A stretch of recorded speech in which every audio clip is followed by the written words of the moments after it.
Hello friends, আসসালামু আলাইকুম।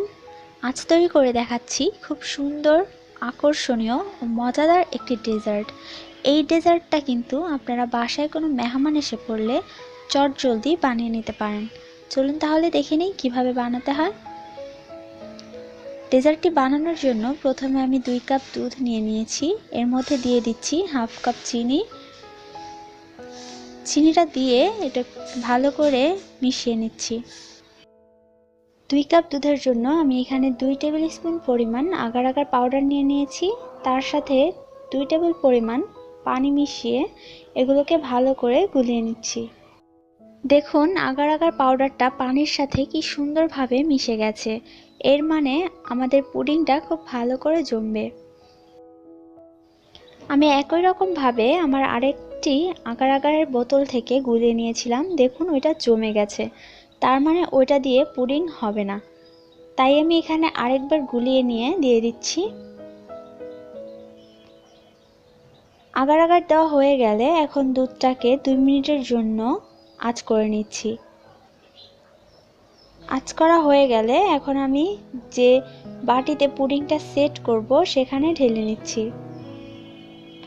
সবটুকু দুধ ঢেলে নেওয়ার পর এটাকে ট্যাপ করে দিব, আর উপরে যে হালকা বাবল আছে সেগুলো ভেঙে দিব।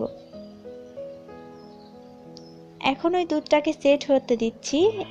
এবার জেলিটা তৈরি করে নিচ্ছি। এর জন্য 1.5 কাপ পানিতে 1/3 কাপ চিনি দিয়ে দিয়েছি আর 1.5 টিস্পুন আগার আগার পাউডার দিয়েছি। এগুলো দিয়ে ভালো করে মিশিয়ে নিচ্ছি।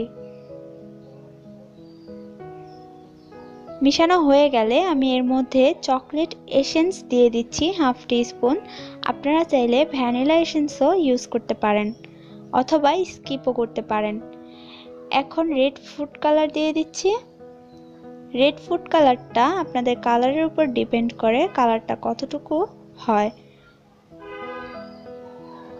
কালারটা হয়ে গেলে এখন আমি চুলায় বসিয়ে এটাকে আঁচ করে নিচ্ছি। দেখুন আমাদের জেলির মিশ্রণটা কিন্তু ফুটে উঠেছে।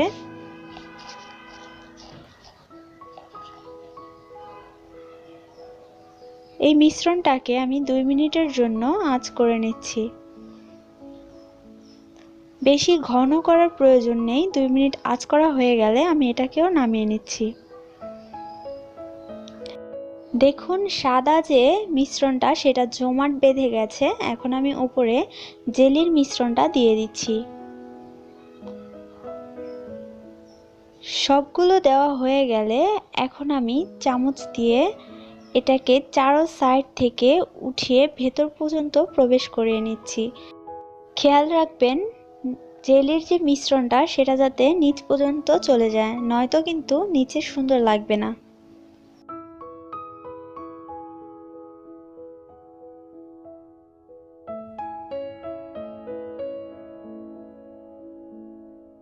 জেলির মিশ্রণটা ভিতরে প্রবেশ করেছে। এখন আমি এটাকে 3 ঘন্টার জন্য ফ্রিজে রেখে দিচ্ছি। প্রায় 3 ঘন্টা পর দেখুন জেলিটা জমে গেছে। এখন এইভাবে ঝাঁকি দিলেই দেখবেন সাইড থেকে জেলিটা উঠে আসছে। আর যদি না উঠে তাহলে ছুরি দিয়ে একটু সাইড কেটে নিতে পারেন। এখন একটা পাত্রে আমি উল্টিয়ে এটাকে ডিমোল্ড করে নিচ্ছি। দেখুন আমাদের ডেজার্টটা কতটা সুন্দর হয়েছে। এটা কাটার পর আরো সুন্দর লাগবে।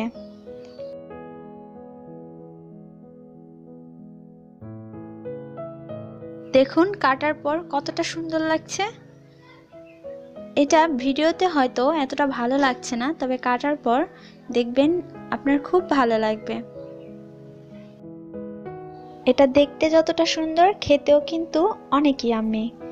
আপনারা এইভাবে কিন্তু এই ডেজার্টটা তৈরি করে নিতে পারেন। আশা করছি আজকের রেসিপি ভালো লেগেছে। আজকে এ পর্যন্তই বিদায় নিচ্ছি।